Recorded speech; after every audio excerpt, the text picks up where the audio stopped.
Hello students, welcome to the next part of the chapter alcohol, phenol, ethers.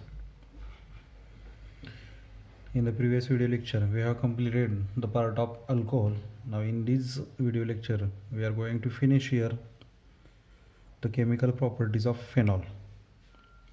आता यामध्ये फेनॉलच्या reaction जे आहेत ते रिॲक्शन्स आपल्याला त्या ठिकाणी स्टडी करायच्या आहेत. तर फेनॉलच्या रिॲक्शन स्टडी करण्याच्या अगोदर आता फेनॉलची रिॲक्टिव्हिटी जी आहे ती रिॲक्टिव्हिटी महत्त्वाची आहे. ठीक आहे. आता हे आपलं फेनॉल आहे. फेनॉल म्हणजेच काय, ॲरोमॅटिक सिस्टीम आणि त्या ॲरोमॅटिक सिस्टीमला OH ग्रुप जो आहे तो OH ग्रुप कनेक्ट आहे. ठीक आहे. आता यामध्ये रिॲक्शन जे आहे त्या फेनॉलच्या स्टडी करताना या फेनॉलचं मॉलिक्यूल जर बघितलं तर ॲरोमॅटिक सिस्टीम आहे OH ग्रुपला कनेक्ट. ठीक आहे. आता या OH ग्रुपची प्रॉपर्टी जे ते आपण 11th स्टँडर्डमध्ये स्टडी केली. ज्यावेळेस ॲरोमॅटिक सिस्टीमला OH ग्रुप त्या ठिकाणी अटॅच असतो त्यावेळेस हा जो ऑक्सिजन ॲटम जो आहे तो ऑक्सिजन ॲटम किंवा अगोदर आपण बघितलेलं आहे ॲसिडिक कॅरेक्टर एक्सप्लेन करताना सुद्धा तिथं आपण बघितलेलं होतं. ऑक्सिजन ॲटम जो आहे तो ऑक्सिजन ॲटमवरती काय प्रेझेंट आहे तर लोन पेअर जी आहे ती लोन पेअर प्रेझेंट आहे आणि ही लोन पेअर जी आहे ती डिलोकलाइज होते कुठं टुवर्ड्स द ॲरोमॅटिक सिस्टीम. म्हणजेच इलेक्ट्रॉन पेअर जे इलेक्ट्रॉन पेअर सबस्टिट्युएंटकडून ॲरोमॅटिक सिस्टीमकडे किंवा कॉन्ज्युगेटेड सिस्टीमकडे काय केली जाते तर सर्क्युलेट केली जाते, डिलोकलाइज होते. मग त्या रिंगवरती चार्ज जो आहे तो चार्ज कोणता येतो, निगेटिव्ह चार्ज होतो. आपण रेझोनन्समध्ये बघितलेलं आहे. मग रिंगमध्ये निगेटिव्ह चार्ज जो आहे तो निगेटिव्ह चार्ज कोणत्या पोझिशनला येतो, एक म्हणजे ऑर्थो पोझिशन्स आणि दुसरी म्हणजे कोणती येते पॅरा पोझिशन. या ठिकाणी हा निगेटिव्ह चार्ज जो आहे तो डिलोकलाइज होत असतो. ठीक आहे. आता यामध्ये हा OH ग्रुप जो आहे तो OH ग्रुप कुठला इफेक्ट दाखवतो आहे यामध्ये +R का -R हे महत्त्वाचा प्रश्न. ज्यावेळेस इलेक्ट्रॉन जे ते सबस्टिट्युएंटकडून डोनेट केले जातात ॲरोमॅटिक सिस्टीमकडे त्यावेळेस +R इफेक्ट दाखवला जातो आणि याच्यामध्ये हा जो OH ग्रुप जो आहे तो या बेन्झिन रिंगला किंवा ॲरोमॅटिक सिस्टीमला काय करतो आहे ॲक्टिवेट करतो आणि ॲक्टिवेट करून त्या ठिकाणी पोझिशन जे आहे त्या पोझिशन कोणत्या डायरेक्ट करतो आहे तर या ठिकाणी ऑर्थो आणि पॅरा पोझिशन्स त्या ठिकाणी डायरेक्ट करते. आता त्याच्यानंतर या ठिकाणी महत्त्वाचा पार्ट हा जो फेनॉल जे आहे तर फेनॉलवरती निगेटिव्ह चार्ज ऑर्थो आणि पॅरा पोझिशनला असल्यामुळे त्या ठिकाणी हा जो फेनॉल जो आहे तर फेनॉल त्या ठिकाणी रिॲक्शनमध्ये जाताना कुठल्या रिॲक्शनमध्ये इझिली जातो तर इलेक्ट्रोफिलिक सबस्टिट्यूशन रिॲक्शनमध्ये इझिली जातो. कारण की येणारा रिएजंट जर इलेक्ट्रोफिलिक असेल तर हा इलेक्ट्रोफिलिक रिएजंट हा काय करेल ऑर्थो आणि पॅरा पोझिशनला त्या ठिकाणी अटॅक करणार आहे. ठीक आहे. आपल्याला या ठिकाणी या फेनॉलच्या केमिकल प्रॉपर्टीजमध्ये इलेक्ट्रोफिलिक सबस्टिट्यूशन रिॲक्शन जे आहेत त्या इलेक्ट्रोफिलिक सबस्टिट्यूशन रिॲक्शन स्टडी करायचे आहेत. मग इलेक्ट्रोफिलिक सबस्टिट्यूशन रिॲक्शन स्टडी करण्याच्या अगोदर आपल्याला काय माहिती पाहिजे तर हा OH ग्रुप जो आहे तो ॲरोमॅटिक सिस्टीमला ॲक्टिवेट करतो आहे आणि ऑर्थो पॅरा पोझिशनला हा चार्ज जो आहे तो चार्ज डिलोकलाइज होते. ऑर्थो आणि पॅरा पोझिशन जे आहेत ते ॲक्टिवेट होत आहेत आणि या ऑर्थो आणि पॅरा पोझिशनवरती इलेक्ट्रोफिलिक रिएजंट जो असेल तो इलेक्ट्रोफिलिक रिएजंट त्या ठिकाणी काय करतो आहे तर अटॅक करतो आहे. म्हणजे इलेक्ट्रोफाईल जो आहे तो ऑर्थो आणि पॅरा पोझिशनला अटॅक करणार. इथून पुढचे ज्या येणार आहेत रिॲक्शन त्याच्यामध्ये इलेक्ट्रोफिलिक रिएजंट म्हणजेच प्लस पार्ट हा त्या ठिकाणी काय करणार आहे निगेटिव्ह पार्टवरती त्या ठिकाणी अटॅक करून या ठिकाणी हा जो ऑर्थो आणि पॅरा पोझिशनला काय करणार आहे बॉन्ड जो आहे तो बॉन्ड फॉर्म करणार आहे. लक्षात आलं. देन आता ऑर्थो आणि पॅरा पोझिशनचा जो हायड्रोजन ॲटम जो आहे तो हायड्रोजन ॲटम सिम्पली इलेक्ट्रोफाईल काय करत असतो रिप्लेस करत असते. म्हणून त्या ठिकाणी त्याला आपण त्या ठिकाणी रिॲक्शन कोणती म्हणते इलेक्ट्रोफिलिक सबस्टिट्यूशन रिॲक्शन. हा झाला बेसिक पॉईंट. आता पुढचे पार्ट जे आहेत ते तुम्हाला लक्षात येतील. हे फक्त अगोदर अंडरस्टँड करून घ्या. फेनॉलमधला OH ग्रुप रिंग ॲक्टिवेट करतो आहे आणि पोझिशन ऑर्थो आणि पॅरा डायरेक्ट करतो आहे आणि इलेक्ट्रोफाईल जो इलेक्ट्रोफाईल ऑर्थो आणि पॅरा पोझिशनला अटॅक करतो. ठीक आहे. तर नेक्स्ट इथं मी डिस्क्रिप्शन राईट केलेलंच आहे. पुन्हा एकदा रीड करतो मी डिस्क्रिप्शन. बुकमध्ये सुद्धा डिस्क्रिप्शन दिलेलंच आहे. Phenol undergoes electrophilic substitution reaction readily as compared to benzene. बेन्झिनपेक्षा या ठिकाणी फेनॉलची रिॲक्टिव्हिटी ही इलेक्ट्रोफिलिक सबस्टिट्यूशन रिॲक्शनकडे करायचे जास्त राहते. बेन्झिन जर बघितलं तर या बेन्झिनमध्ये काय आहे नुसते प्लेन स्ट्रक्चर आहे. याच्यामध्ये कुठलाही फॅक्टर येत नाही, कुठलाही सबस्टिट्यूएंट या बेन्झिन रिंगला अटॅच नाही आहे. ठीक आहे. म्हणजे याची रिॲक्टिव्हिटी जी आहे हे आता नॉर्मल आहे. पण इथं जर बघितलं तर याची रिॲक्टिव्हिटी काय झाली OH ग्रुप इंट्रोड्यूस झाल्यामुळे इथं रिॲक्टिव्हिटी जी आहे ती रिॲक्टिव्हिटी काय होते या फेनॉलची इन्क्रीज होते. मग रिॲक्टिव्हिटी जास्त कोणाची राहणार तर फेनॉल, आणि नंतर कोण येणार तुमचा बेन्झिन येणार, हे लक्षात ठेवा. ठीक आहे. Then next, the OH group in phenol is a ring activating and ortho para directing, हे सांगितलेलंच आहे. OH ग्रुप त्या ठिकाणी रिंग ॲक्टिवेट करतोय, त्याचबरोबर अर्थो आणि पॅरा पोझिशन काय करतोय, येणाऱ्या इलेक्ट्रोफाईलला अटॅक करण्यासाठी तिथं प्रोव्हाइड करतोय. ठीक आहे. आता त्यामध्ये या रिॲक्शनमध्ये आपल्याला पहिली रिॲक्शन जी आहे फेनॉलच्या रिॲक्शनमध्ये ती स्टडी करायची, ते म्हणजे हॅलोजिनेशन ऑफ फेनॉल. ठीक आहे. आता हॅलोजिनेशन जे आहे त्या हॅलोजिनेशनमध्ये आता सबस्टिट्यूशन रिॲक्शन आहे. हॅलोजिनेशन आपल्याला कॅरीड आउट करायचं आहे, बरोबर. मग सबस्टिट्यूशनमध्ये हायड्रोजन ॲटम जो आहे तो बेन्झिन रिंगमधला काय केला जाणार आहे, किंवा फेनॉलमधला अर्थो आणि पॅरा पोझिशनचा हायड्रोजन ॲटम हा सबस्टिट्यूट केला जाणार कशाने, तर या हॅलोजन ॲटमने सबस्टिट्यूट केला जाणार. ठीक आहे. त्याला आपण हॅलोजिनेशन म्हणतोय. ठीक आहे. फेनॉलचं हॅलोजिनेशन. आता हॅलोजिनेशनमध्ये आपल्याला 2 रिॲक्शन स्टडी करायचे आहेत. एक म्हणजे ब्रोमिन वॉटरची रिॲक्शन, आणि प्लेन जे आहे ती क्लोरीनची एक रिॲक्शन आपल्याला बघायची. क्लोरीनची रिॲक्शन काही विचारली जात नाही, मग शक्यतो तुम्हाला त्या ठिकाणी या ब्रोमिनच्या रिॲक्शन्स त्या ठिकाणी विचारल्या जातात, किंवा ब्रोमिनेशन जे आहे ते ब्रोमिनेशन विचारलं जातं. आता यामध्ये पहिली जी रिॲक्शन आहे, ब्रोमिनच्या 2 रिॲक्शन आहेत. पहिली रिॲक्शन आहे त्यामध्ये आपल्याला त्या ठिकाणी काय स्टडी करायचं आहे, action of bromine water on phenol. फेनॉलवरती त्या ठिकाणी ब्रोमिन वॉटरची ॲक्शन काय होते. आता ब्रोमिन वॉटर म्हणजे काय, तर ॲक्युअस सोल्युशन असतं कशाचं, ब्रोमिन हा त्या ठिकाणी वॉटरमध्ये काय केलं जातो, डायल्यूट केला जातो, आणि नंतर ते ॲक्युअस सोल्युशन जे आहे ब्रोमिनचं ते त्या ठिकाणी फेनॉलबरोबर काय केलं जातं, रिॲक्ट केलं जातं. आता या ब्रोमिनेशनमध्ये हा जो तुमचा फेनॉल आहे तो फेनॉल ज्यावेळेस ब्रोमिन वॉटरबरोबर लो टेम्परेचरला हा रिॲक्ट होतो त्यावेळेस त्या ठिकाणी त्याच्यामध्ये काय फॉर्म होतं हे आपल्याला बघायचं आहे. ठीक आहे. आता हा फेनॉलचा मोलिक्यूल आहे, आणि या फेनॉलच्या मोलिक्यूलला आपल्याला ट्रीट कशाबरोबर करायचं आहे, तर ब्रोमिन वॉटर बरोबर Br2, आणि त्याच्याखाली मी डिफाईन करतो ब्रोमिन वॉटर.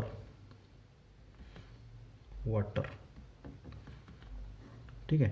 टेम्परेचर काय आहे, लो टेम्परेचर कंडिशनला हे फेनॉल ब्रोमिन बरोबर रिॲक्ट करायचं आहे. ठीक आहे.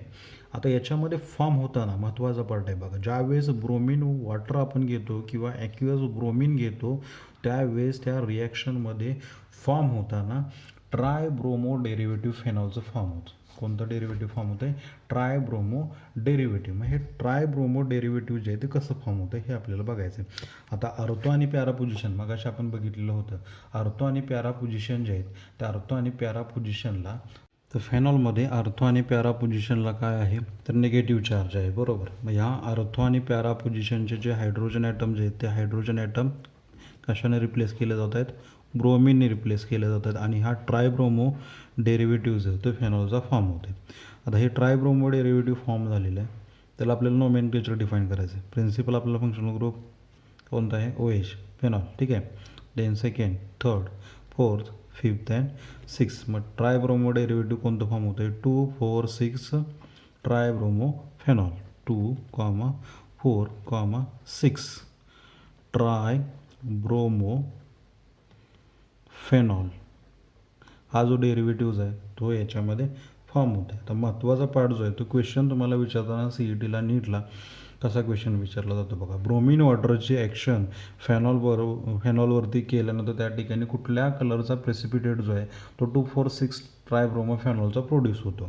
यामध्ये हा क्वेश्चन जो आहे त्याचा आन्सर काय आहे, तर व्हाईट प्रेसिपिटेट जो आहे तो व्हाईट प्रेसिपिटेट ह्या ट्रायब्रोमो डेरिव्हेटिव्हचा याच्यामध्ये फॉर्म होतो. क्वेश्चन विचारताना तुम्हाला असं पण विचारलं जाईल कोणता त्या ठिकाणी डेरिव्हेटिव्ह फॉर्म होतो आणि त्याचा कलर जो आहे तो कलर कोणता त्या ठिकाणी असतो, असा सुद्धा क्वेश्चन तुम्हाला विचारला जाईल.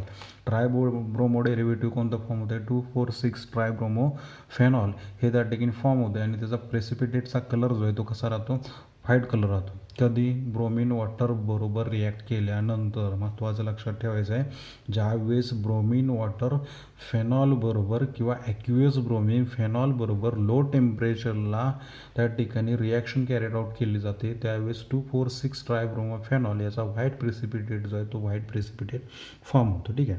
रिॲक्शनचं मिनिंग तुम्हाला लिहिता येईल. मिनिंग कसं लिहिणार, Wien phenol is treated with bromine water at a low temperature forms 2,4,6 tribromophenol. तुम्हाला मिनिंग त्या ठिकाणी डिफाईन करता येतं. ठीक आहे. त्याचं मिनिंग काय डिफाईन करत नाही. रिॲक्शन इथं दिलेली आहे, तुम्हाला प्रोव्हाइड केलेली आहे. ठीक आहे, रिॲक्शन व्यवस्थित बघा, साधी सोपी रिॲक्शन आहे. त्याच्यानंतर दुसरी रिॲक्शन, कन्फ्युजनचा पार्ट काय असतो तर यामध्ये ब्रोमीन वॉटर आणि दुसरी रिॲक्शन जे आहे ते आपल्याला बघायचं आहे. बघा बी दुसरी रिॲक्शन ही सुद्धा आपली रिॲक्शन जी आहे ती ब्रोमीनचीच आहे, पण ही रिॲक्शन कॅरीड आउट करताना कशामध्ये केली जाते? Bromine in organic solvent, bromine in organic solvent. ठीक आहे, मगाची रिॲक्शन आपण कशामध्ये बघितली? Bromine in water. आताची रिॲक्शन जी आहे ती ब्रोमीन इन ऑर्गॅनिक सॉल्वंट. ठीक आहे, मगाची रिॲक्शन होती काय? Action of bromine water on phenol. आता ही जी रिॲक्शन जी आहे ती कोणती आहे? Action of bromine in organic solvent on phenol. फेनॉलवरतीच त्या ठिकाणी याची ॲक्शन काय होते आपल्याला बघायचे. आता ज्या वेळेस फेनॉल जो आहे तो फेनॉल आपण इनर्ट सॉल्वंट किंवा नॉन पोलर सॉल्वंट जे आहेत त्या पोलर सॉल्वंटमध्ये ब्रोमीन ॲड करून ज्यावेळेस फेनॉल आपण ट्रीट करतो, फेनॉल जे आहे ते फेनॉलची ट्रीटमेंट आपल्याला कशाबरोबर करायचे तर ब्रोमीन बरोबर करायचे. पण त्यामध्ये सॉल्वंट जे आहेत ते सॉल्वंट कुठले घेतले जातात? Non polar solvent. ठीक आहे, नॉन पोलर सॉल्वंटमध्ये हा ब्रोमीन घ्यायचा आहे. मग नॉन पोलर सॉल्वंट कोणते आहेत? CH2 असेल, कार्बन डायसल्फाईड असेल, किंवा त्या ठिकाणी CCl4 असेल, किंवा त्या ठिकाणी क्लोरोफॉर्म असेल, CHCl3. हे जे सॉल्वंट आहेत या सॉल्वंटमध्ये हे ब्रोमीन जे आहे ते ब्रोमीन घेतलं जातं नॉन पोलर सॉल्वंटमध्ये. आणि नंतर हे ब्रोमीनचं सोल्युशन जे आहे ते फेनॉलबरोबर ट्रीट केलं जातं 273 केल्विनला. आणि ज्यावेळेस 273 केल्विनला आपण हे ब्रोमीन जे आहे तो ब्रोमीन फेनॉलबरोबर आपण रिॲक्ट करतो त्यावेळेस त्याच्यामध्ये आपल्याला 2 आयसोमर्स मिळतात. मग हे 2 आयसोमर्स कोणते आहेत? लगेच लक्षात येईल. हा फेनॉल आणि ब्रोमीन ॲटम कोणत्या पोझिशनला येईल? अर्थ पोझिशनला येईल. दुसरा आयसोमर कोणता येणार? फेनॉल आणि ब्रोमीन ॲटम जो आहे तो त्या ठिकाणी काय करेल? पॅरा पोझिशनचा हायड्रोजन ॲटम जो आहे तो पॅरा पोझिशनचा हायड्रोजन ॲटम रिप्लेस करेल. हे 2 आयसोमर जे ते 2 आयसोमर याच्यामध्ये फॉर्म होतात. त्यामध्ये मेजर आणि मायनर प्रॉडक्ट हा जो आहे अर्थो आयसोमर हे त्या ठिकाणी मायनर राहतं, मायनर. आणि जे पॅरा आयसोमर जे आहे ते पॅरा आयसोमर त्या ठिकाणी काय राहतं? मेजर राहतं. म्हणजेच अर्थो ब्रोमो फेनॉल आणि पॅरा ब्रोमो फेनॉल ही त्याची कॉमन नेम्स आहेत. 2 ब्रोमो फेनॉल हे त्याचं IUPAC नेम, 4 ब्रोमो फेनॉल हे त्याचं IUPAC नेम आहे. ठीक आहे, नोमेनक्लेचर मी काय राईट करत नाही तर लक्षात येईल तुम्हाला. अर्थो ब्रोमो फेनॉल आणि पॅरा ब्रोमो फेनॉल याच्यामध्ये मेजर कुठला आणि मायनर कुठला? पॅराचा प्रोडक्ट जो आहे तो त्या ठिकाणी काय राहणार? मेजर राहणार. आणि अर्थोचा प्रोडक्ट जो आहे तो त्या ठिकाणी काय राहील? मायनर राहील. दोन्ही रिॲक्शन व्यवस्थित बघा. दोन्ही रिॲक्शनमध्ये डिफरन्स काय आहे तो अगोदर लक्षात घ्या. त्याच्यावरती क्वेश्चन जो आहे तो तुम्हाला विचारला जातो. कन्फ्युजन होतं बऱ्याच मुलांचं. लिक्विड ब्रोमीन असेल ते आणि तुमचं ॲक्युअस ब्रोमीन असेल हे लिक्विड ब्रोमीन, किंवा तुम्हाला इथं देताना लिक्विड ब्रोमीनसुद्धा असं दिलं जातं. त्यावेळेस तुम्हाला लक्षात आलं पाहिजे लिक्विड ब्रोमीन म्हणजेच काय तर रिॲक्शन कशामध्ये असते? ऑर्गॅनिक सॉल्वंटमध्ये. ऑर्गॅनिक सॉल्वंट कोणते आहेत? हे नॉन पोलर सॉल्वंट्स आहेत सगळी बघा. CH2 देन CCl4 आणि CHCl3 हे नॉन पोलर सॉल्वंट आहे. त्याच्यामध्ये हा ब्रोमीन घेतला जातो आणि हा ब्रोमीन जो आहे तो 273 केल्विनला फेनॉलबरोबर त्या ठिकाणी ट्रीट केला जातो. आणि नंतर त्याच्यामध्ये हे जे अर्थो आणि पॅरा आयसोमर जे आहेत ते पॅरा आयसोमर फॉर्म होतं. ठीक आहे, देन आता मिनिंग डिफाईन करायचं झालं तर मिनिंग कसं डिफाईन करणार? आता रिॲक्शन बॅलन्स करताना महत्त्वाचा फॅक्टर जो आहे आपण इथं रिॲक्शन बॅलन्स केलेली नाही बघा. या ठिकाणी मोलिक्युल्स किती घ्यावे लागतील? 3 मोलिक्युल्स ब्रोमीनचे घ्यावे लागतील. आणि देन या ठिकाणी हे ट्रायब्रोमो डेरिव्हेटिव्ह जे ते फॉर्म होईल अलॉंग विथ दॅट CHBr. ठीक आहे, ते नेक्स्ट केसमध्ये इथं आपल्याला रिॲक्शन बॅलन्स करताना काय करावं लागेल? ट्वाईस फेनॉल घ्यावं लागेल. इथं 2 ब्रोमीनचे मोलिक्युल्स घ्यावे लागतील. इथं आपल्याला त्या ठिकाणी आयसो मिळेल प्लस त्या ठिकाणी काय मिळणार आहे? Twice CHBr. ठीक आहे, रिॲक्शन बॅलन्स झाली. काय अडचण असेल तर बघा. दोन्ही रिॲक्शन व्यवस्थित समजून घ्या. लिक्विड ब्रोमीन आणि ब्रोमीन वॉटर. ब्रोमीन वॉटर म्हणलं की ट्रायब्रोमो डेरिव्हेटिव्ह व्हाईट प्रेसिपिटेट आणि लिक्विड ब्रोमीन किंवा त्या ठिकाणी ब्रोमीन इन ऑर्गॅनिक सॉल्वंट त्यावेळेस त्या ठिकाणी प्युअर ब्रोमियम असतो फक्त तो त्या ठिकाणी ऑर्गॅनिक सॉल्व्हंटमध्ये घेतला जातो, त्यावेळेस त्या ठिकाणी अर्थ आणि पॅरा आयसोमर्स त्या ठिकाणी मिळतं आहे. ही झाली आपली पहिली रिॲक्शन हॅलोजिनेशनमधली. त्यामध्ये 2 रिॲक्शन आपण बघितल्या, ब्रोमिन वॉटर आणि दुसरी जी आहे ती ब्रोमिन लिक्विडची. ठीक आहे. नेक्स्ट त्याच्यानंतर आपल्याला दुसरी रिॲक्शन स्टडी करायची, तीमध्ये नायट्रेशन ऑफ फेनॉल. आता या नायट्रेशनमध्ये सुद्धा आपल्याला 2 रिॲक्शन स्टडी करायचे आहेत. त्यामध्ये पहिली जी रिॲक्शन आहे ती action of dilute HNO3 on phenol. ठीक आहे. तर हा फेनॉल जो आहे, हा फेनॉल ज्यावेळेस आपण डायल्यूट नायट्रिक ॲसिड बरोबर ट्रीट करतो त्यावेळेस त्या ठिकाणी रिॲक्शनमध्ये काय फॉर्म होते आपल्याला बघायचं आहे. तर डायल्यूट नायट्रिक ॲसिड जे आहे तो फॉर्म्युला डिफाईन करताना मी या पद्धतीने डिफाईन करतो आहे बघा, OHNO2. ठीक आहे. आणि हे डायल्यूट आहे. ज्यावेळेस आपण हे डायल्यूट नायट्रिक ॲसिड फेनॉलबरोबर रूम टेम्परेचरला रिॲक्ट करतो त्यावेळेस त्याच्यामध्ये आपल्याला काय फॉर्म होतं हे आपल्याला बघायचं आहे. ठीक आहे. आता इलेक्ट्रोफिलिक सबस्टिट्यूशन रिॲक्शन आहे. इलेक्ट्रोफाईल याच्यामध्ये कोणता प्रोड्यूस केला जाईल, तर NO2+ ही स्पेसिस या ठिकाणी प्रोड्यूस केली जाईल. हा OH ग्रुप जो आहे तो OH ग्रुप इथून लिहून हा बॉन्ड जो आहे तो बॉन्ड शिफ्ट कोणाकडे होईल, तर ऑक्सिजन ॲटमकडे. आणि हे NO2+ जो आहे तो NO2+ स्पेसिस इलेक्ट्रोफिलिक स्पेसिस जे आहे ती प्रोड्यूस होईल. आता ज्यावेळेस डायल्यूट नायट्रिक ॲसिड रिॲक्शनमध्ये घेतलं जातं त्यावेळेस त्याच्यामध्ये 2 आयसोमर्स फॉर्म होतात. पहिला आयसोमर म्हणजे अर्थोनायट्रोफेनॉल आणि दुसरं जे आहे ते म्हणजे पॅरानायट्रोफेनॉल. आता हे अर्थोनायट्रोफेनॉल आणि पॅरानायट्रोफेनॉल जे आहेत याच्यामध्ये मेजर आणि मायनर महत्त्वाचा फॅक्टर आहे.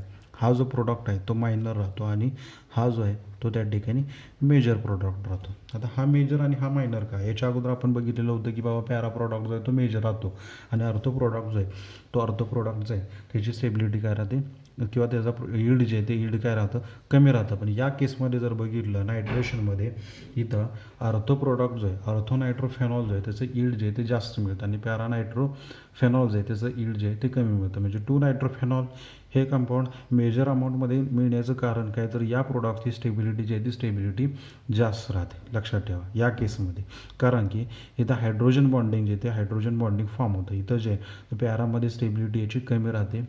त्यामुळे प्रोडक्ट जो आहे तो प्रोडक्ट मेजर अमाऊंटमध्ये कोणता मिळतो, तर हा अर्थोनायट्रोफेनॉल हा प्रोडक्ट मेजर अमाऊंटमध्ये मिळतो. बुकमध्ये काय तुम्हाला एकदम स्पेसिफाय केलेलं नाही त्यामध्ये मेजर कुठला मायनर कुठला, पण लक्षात असावं मेजर प्रोडक्ट जो आहे तो या केसमध्ये फक्त अर्थोनायट्रोफेनॉल हा प्रोडक्ट जो आहे तो मेजर राहतो आणि पॅरानायट्रोफेनॉल जे आहे ते त्या ठिकाणी मायनर प्रोडक्ट राहतो. ठीक आहे. रिॲक्शनचं मिनिंग डिफाईन करताना कसं डिफाईन करता येईल, phenol reacts with dilute nitric acid at room temperature gives orthonitrophenol and paranitrophenol, gives 2 isomers orthonitrophenol and 2 paranitrophenol. IUPAC name write करता येईल 2 नायट्रोफेनॉल आणि दुसरा जो आहे तो म्हणजे 4 नायट्रोफेनॉल. ठीक आहे. दुसरी रिॲक्शन त्याच्यामध्ये आपल्याला बघायची आहे नायट्रेशनमध्ये action of concentrated nitric acid on phenol. आता यामध्ये कॉन्सन्ट्रेटेड नायट्रिक ॲसिड याची ॲक्शन काय होते फेनॉलवरती आपल्याला बघायचे आहे. किंवा क्वेश्चनमध्ये कसं विचारलं जातं, action of nitrating mixture on phenol असं सुद्धा क्वेश्चन विचारला जाईल. नायट्रेटिंग मिक्सचर माहीत आहे, नायट्रेटिंग मिक्सचर म्हणजेच काय, तर रिॲक्शनमध्ये आपण काय घेतो, कॉन्सन्ट्रेटेड नायट्रिक ॲसिड आणि कॉन्सन्ट्रेटेड H2SO4 हे रिॲक्शनमध्ये आपण घेतो 1:2 प्रोपोर्शनमध्ये. आणि हे नायट्रेटिंग मिक्सचर जे आहे ते नायट्रेटिंग मिक्सचर आपण या ठिकाणी फेनॉलबरोबर रिॲक्ट करतो. ज्यावेळेस फेनॉलबरोबर रिॲक्ट होतो हे नायट्रेटिंग मिक्सचर किंवा कॉन्सन्ट्रेटेड नायट्रिक ॲसिड, त्यावेळेस त्याच्यामध्ये आपल्याला एकच डेरिव्हेटिव्ह मिळतं आणि त्या डेरिव्हेटिव्हवरती क्वेश्चन जो आहे तो क्वेश्चन तुम्हाला विचारला जातो. आता या केसमध्ये नायट्रेटिंग मिक्सचर ज्यावेळेस वापरतो त्यावेळेस या केसमध्ये त्या ठिकाणी ट्राय नायट्रो डेरिव्हेटिव्ह जे ते फेनॉलचं आपल्याला मिळतं. आणि हे ट्राय नायट्रो डेरिव्हेटिव्ह जे याला कॉमन नेम जे ते कॉमन नेम महत्त्वाचं आहे. यामध्ये कॉमन नेम या ठिकाणी या मॉलिक्यूलला काय दिलेलं आहे, पिक्रिक ॲसिड. ज्यावेळेस नायट्रेटिंग मिक्सचर फेनॉलबरोबर आपण रिॲक्ट करतो त्यावेळेस त्याच्यामध्ये पिक्रिक ॲसिडचा येलो प्रेसिपिटेट जो आहे तो येलो प्रेसिपिटेट मिळतो. याच्यावरती क्वेश्चन तुम्हाला विचारला जातो. नोमेनक्लेचर तुम्हाला डिफाईन करता येईल. हा प्रिन्सिपल ग्रुप आहे, first number, second, third, fourth, fifth and six. Nomenclature त्याचं काय येईल, कॉमन IUPAC नेम 2,4,6 ट्रायनायट्रोफेनॉल हे त्याचं काय असेल IUPAC नेम. कॉमन नेम काय आहे पिक्रिक ॲसिड आणि त्याचा प्रेसिपिटेटचा कलर जो आहे तो कोणता राहतो तर येलो प्रेसिपिटेट राहतो. पुन्हा एकदा रिॲक्शन बघा. When phenol is treated with nitrating mixture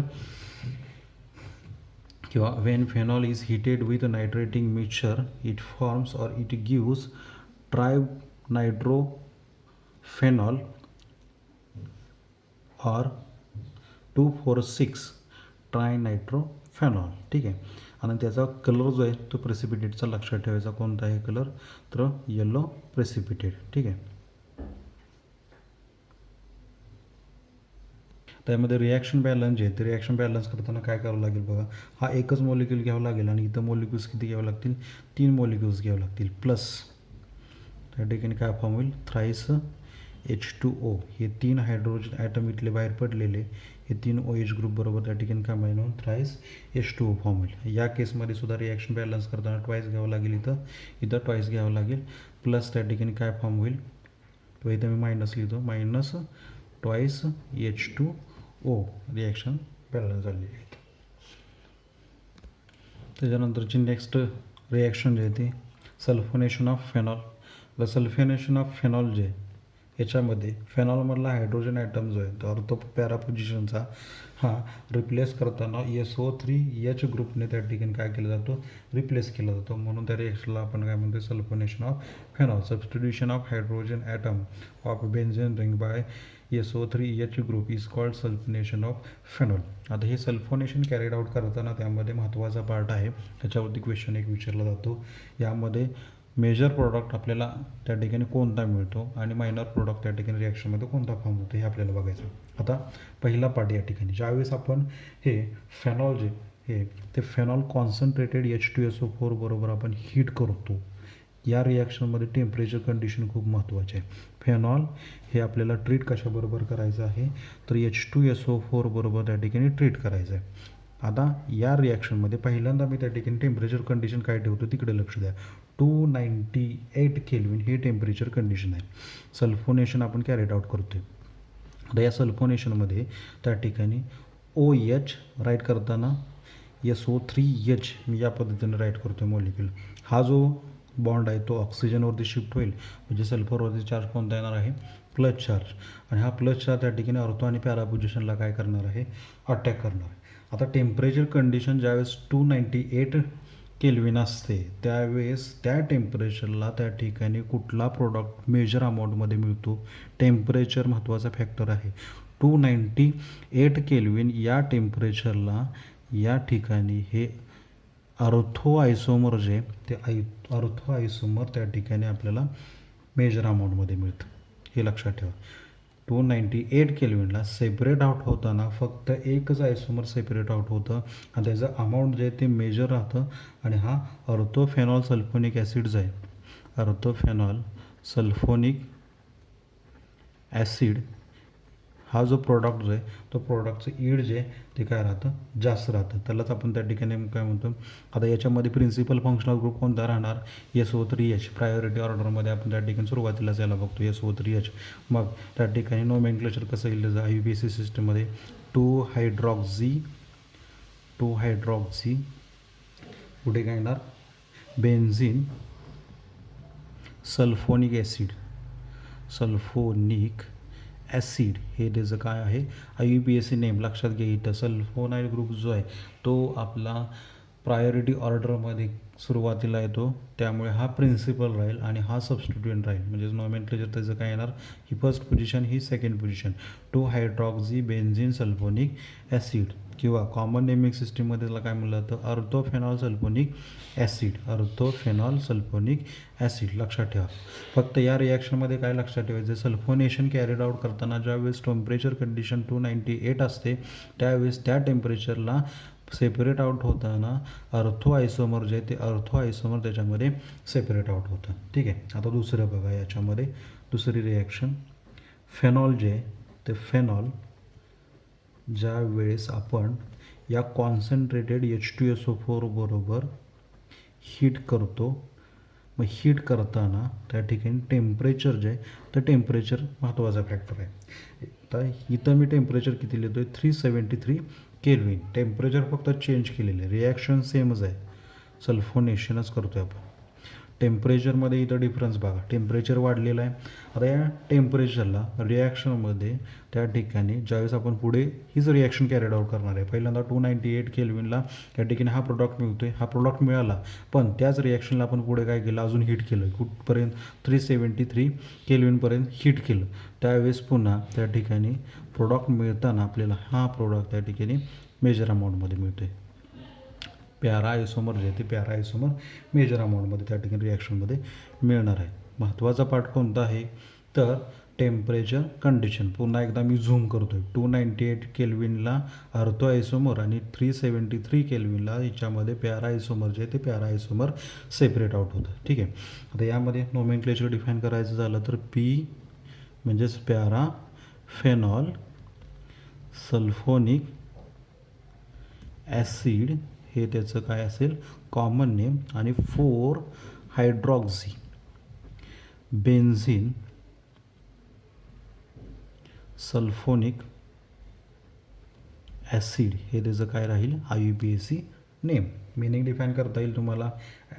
define करताना कसं करणार meaning, Wien phenol is heated with concentrated H2SO4 at about 298 Kelvin, we get here orthophenol sulfonic acid or 2-hydroxybenzene sulfonic acid. When phenol is treated or heated with concentrated H2SO4 at about 373 Kelvin, we obtain p-phenol sulfonic acid or paraphenol sulfonic acid or 4-hydroxybenzene sulfonic acid. साधी simple reaction आहे. याच्यामध्ये फक्त लक्षात ठेवायचं आहे ते म्हणजे temperature factor. टेम्परेचरवरती ही reaction जी आहे ती रिॲक्शनमध्ये मेजर आणि मायनर प्रोडक्ट जो आहे तो डिपेंड आहे. आणि याच्यावरती क्वेश्चन विचारला जातो, लो टेम्परेचरला किंवा कमी टेम्परेचरला कुठला आयसोमर सेपरेट आउट होतं तर अर्थो, आणि हाय टेम्परेचर असेल त्यावेळेस त्या टेम्परेचरला त्या ठिकाणी कुठला आयसोमर सेपरेट होतं तर पॅरा आयसोमर त्याच्यामध्ये सेपरेट होतं किंवा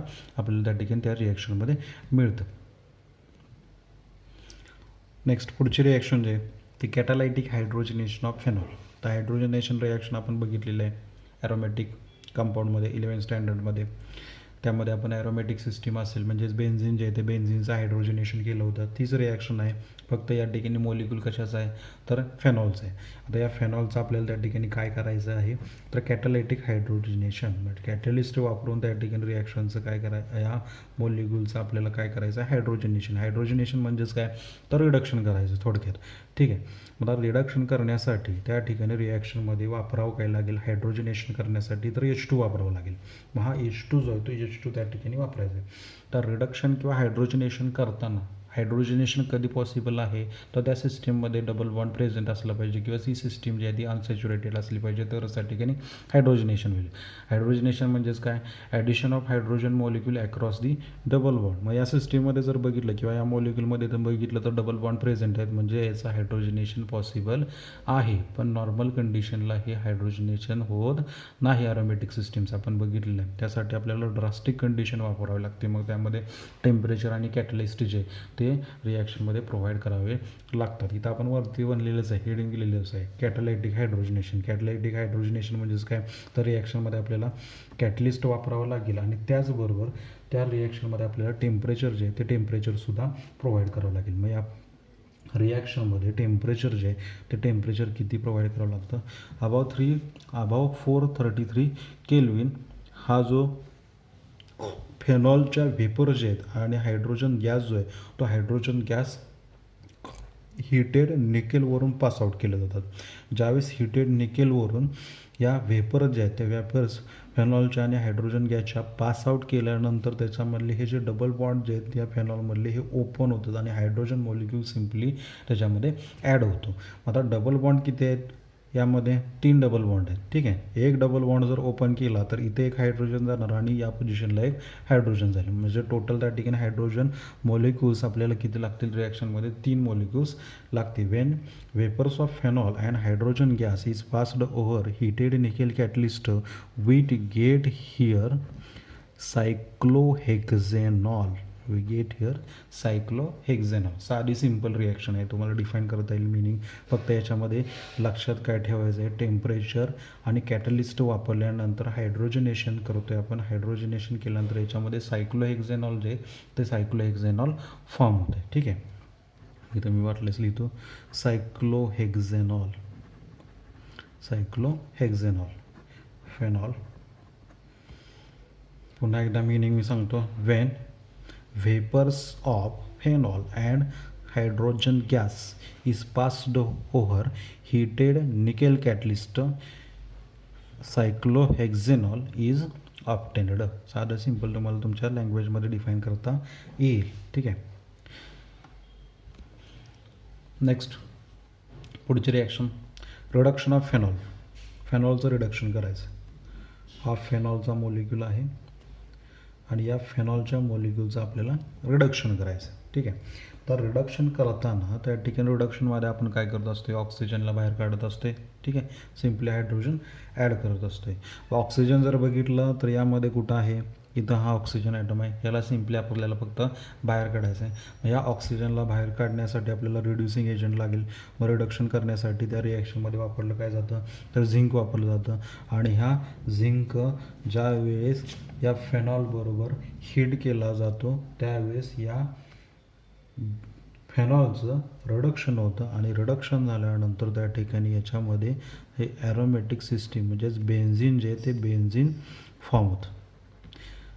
benzene along with zinc oxide ZnO जे ते ZnO त्याच्यामध्ये फॉर्म होते. साधी सिम्पल रिॲक्शन आहे. थिअरीला 3 वेळा ही रिॲक्शन विचारलेलं आहे स्टेट बोर्डच्या थिअरीच्या एक्झाममध्ये. रिॲक्शनचं मिनिंग जे ते मिनिंग डिफाईन करताना कसं करता येईल. When phenol is heated with zinc dust. Zinc dust इथं फार तर मी म्हणतो डस्ट. ठीक आहे, when phenol is heated with zinc dust it gets converted into benzene. It gets converted into benzene किंवा it gets reduced into the benzene असं सुद्धा त्या ठिकाणी आपण मेन्शन करू शकता. ठीक आहे, आपण त्या ठिकाणी आजचं जे व्हिडिओ लेक्चर आहे या व्हिडिओ लेक्चरमध्ये टोटल 5 रिॲक्शन्स बघितले आहेत आणि सगळ्याच्या सगळ्या सोप्या रिॲक्शन्स आहेत. आता त्याच्यामध्ये फक्त 2 रिॲक्शन्स राहत आहेत. त्या 2 रिॲक्शन्स त्याला वेळ लागेल. रायमर डायमंड्स रिॲक्शन आणि दुसरी जी रिॲक्शन आहे त्याच्यामध्ये ते म्हणजे कोल्बेज रिॲक्शन. ह्या 2 रिॲक्शन जे आहेत ते आपण सेपरेट लेक्चरमध्ये त्या ठिकाणी फिनिश करूया. त्याचं मेकॅनिझम असेल, त्याच्यावरती क्वेश्चन्स कोणते विचारले जातात ते आपण नंतरच्या लेक्चरमध्ये त्या ठिकाणी फिनिश करूया.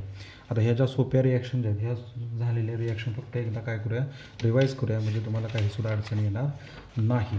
ठीक आहे, आज रिॲक्शनमध्ये पहिली रिॲक्शन आपण बघितली ती कोणती, तर हॅलोजिनेशन ऑफ फेनॉल. महत्त्वाचा पार्ट सांगितलेला आहे. इलेक्ट्रोफिलिक सबस्टिट्यूशन रिॲक्शन आहे आणि त्याच्यामध्ये OH ग्रुप जो आहे तो ऑर्थो आणि पॅरा डायरेक्टिंग ग्रुप आहे. त्यामध्ये नेक्स्ट पार्ट म्हणजे काय कोणता बघितला आपण रिॲक्शनमध्ये, हॅलोजिनेशनमध्ये ब्रोमिनेशनची रिॲक्शन बघितली. ब्रोमिनेशनमध्ये 2 रिॲक्शन आहेत. एक म्हणजे ब्रोमिन वॉटर बरोबर, दुसरी जी आहे ती म्हणजे लिक्विड ब्रोमिन किंवा ब्रोमिन इन ऑर्गॅनिक सॉल्व्हंट. ज्यावेळेस ब्रोमिन वॉटर असेल किंवा ॲक्युअस ब्रोमिन असेल त्यावेळेस त्या रिॲक्शनमध्ये ट्रायब्रोमोफेनॉल मिळते आणि हे ट्रायब्रोमोफेनॉलचा प्रेसिपिटेटचा कलर जो आहे तो कोणता राहतो, व्हाईट कलर राहतो. याच्यावरती क्वेश्चन विचारला जातो. दुसरी reaction bromine in organic solvent. Organic solvent कोणते घ्यायचे, तर नॉन पोलर सॉल्व्हंट आपण रिॲक्शनमध्ये वापरतो. CS2 असेल, CCl4 असेल, CHCl3 असेल. 273 केल्विनला त्या ठिकाणी हे जे ब्रोमिन आहे त्या ब्रोमिनला आपण कशाबरोबर ट्रीट करतो आहे, तर फेनॉल बरोबर. आणि त्याच्यामध्ये मेजर आणि मायनर प्रोडक्ट जे आहे ते मेजर प्रोडक्ट कोणता मिळतो आहे, तर हा पॅरा. आणि मायनर प्रोडक्ट जो आहे तो त्या ठिकाणी कोणता मिळतो आहे, हा तुमचा ऑर्थोब्रोमोफेनॉल हा त्या ठिकाणी मायनर प्रोडक्ट मिळतो आहे. सेकंड रिॲक्शन कोणते बघितले आपण, नायट्रेशन ऑफ फेनॉल्स. नायट्रेशन ऑफ फेनॉलमध्ये सुद्धा 2 रिॲक्शन आहेत. डायल्यूट नायट्रिक ॲसिड बरोबर आणि दुसरी जे आहे ते म्हणजे नायट्रेटिंग मिक्सचर बरोबर. डायल्यूट नायट्रिक ॲसिड बरोबर रिॲक्शन केल्यानंतर मेजर आणि मायनर प्रोडक्ट हे महत्त्वाचं आहे बघा. मेजर प्रोडक्ट कोणता राहतो, तर अर्थो. आणि मायनर प्रोडक्ट कोणता राहतो याच्यामध्ये, तर पॅरा. कारण की या प्रोडक्टची स्टेबिलिटी जी ती स्टेबिलिटी काय राहते, जास्त राहते. म्हणून हा प्रोडक्ट जो आहे तो मेजर अमाऊंटमध्ये आपल्याला मिळतो. ठीक आहे, नेक्स्ट दुसरा पॉईंट जो आहे तो ॲक्शन ऑफ कॉन्सन्ट्रेटेड HNO3 म्हणजेच नायट्रेटिंग मिक्सचर. त्याच्यामध्ये ट्रायनायट्रोफेनॉल जे ते ट्रायनायट्रोफेनॉल त्यालाच आपण त्या ठिकाणी काय म्हणतो पिक्रिक ॲसिड, त्याचा येलो प्रेसिपिटेट जो आहे तो येलो प्रेसिपिटेट मिळतो. ही सुद्धा रिॲक्शन थेअरीला 2-3 वेळा विचारून झालेली आहे आणि याच्यावरती क्वेश्चन जो आहे तो कुठल्या तरी एक्झाममध्ये फिक्स विचारला जातो बघा. नायट्रेटिंग मिक्सचर बरोबर फेनॉलची रिॲक्शन केल्यानंतर येलो प्रेसिपिटेट पिक्रिक ॲसिडचा फॉर्म होतो. एवढंच फक्त त्याच्यामध्ये लक्षात ठेवायचं. नेक्स्ट पुढची जी रिॲक्शन जी आहे ती म्हणजे सल्फोनेशन ऑफ फेनॉल. सल्फोनेशनमध्ये त्या ठिकाणी महत्त्वाचा पार्ट कोणता आहे सल्फोनेशनमध्ये, तर 298 केल्विनला अर्थो फेनॉल सल्फोनिक ॲसिड म्हणजेच 2 हायड्रॉक्सी बेन्झिन सल्फोनिक ॲसिड मिळतं आणि पुन्हा तीच रिॲक्शन पुढे कॅरी आउट केली, कुठपर्यंत हीट केलं त्याला त्या मिक्सचरला 373 केल्विनपर्यंत हीट केलं तर त्याच्यामध्ये प्यारा फेनॉल सल्फोनिक ॲसिड जो आहे हा त्या ठिकाणी मेजर अमाऊंटमध्ये प्रोडक्ट जो आहे तो प्रोडक्ट त्या ठिकाणी मिळतो. ठीक आहे. नेक्स्ट चौथी रिॲक्शन आपण कोणती बघितली, कॅटालायटिक हायड्रोजनेशन ऑफ फेनॉल. ज्यावेळेस आपण त्या ठिकाणी या फेनॉलचे वेपर्स आणि हायड्रोजन गॅस जो आहे तो हिटेड निकेलवरून त्या ठिकाणी 433 केल्विनला पास करतो त्यावेळेस हे डबल बॉन्ड जे ते डबल बॉन्ड त्या ठिकाणी रिमूव्ह होतात आणि त्याच्यामध्ये हायड्रोजन जे ते हायड्रोजन ॲड होतं. ठीक आहे. काय फॉर्ममध्ये सायक्लोहेक्झेनॉल. आणि रिडक्शन ऑफ फेनॉलमध्ये ज्यावेळेस फेनॉल हीट केलं जातं झिंक डस्ट बरोबर त्यावेळेस त्याच्यामध्ये हा ऑक्सिजन ॲटम जो आहे तो ऑक्सिजन ॲटम बाहेर पडतो आहे आणि बेन्झिन जो आहे तो बेन्झिन आपल्याला या ठिकाणी रिॲक्शनमध्ये प्रोडक्ट जो आहे तो प्रोडक्ट त्या ठिकाणी मिळतो आहे. ठीक आहे. ह्या 5 रिॲक्शन आपल्या झालेले आहेत. त्याच्यामध्ये 2 रिॲक्शन राहिलेले आहेत, रायमर टायमन्स रिॲक्शन आणि दुसरी म्हणजे कोलबेज रिॲक्शन. ते आपण नेक्स्ट लेक्चरला आपण पाहणार आहोत. ठीक आहे. थँक्यू.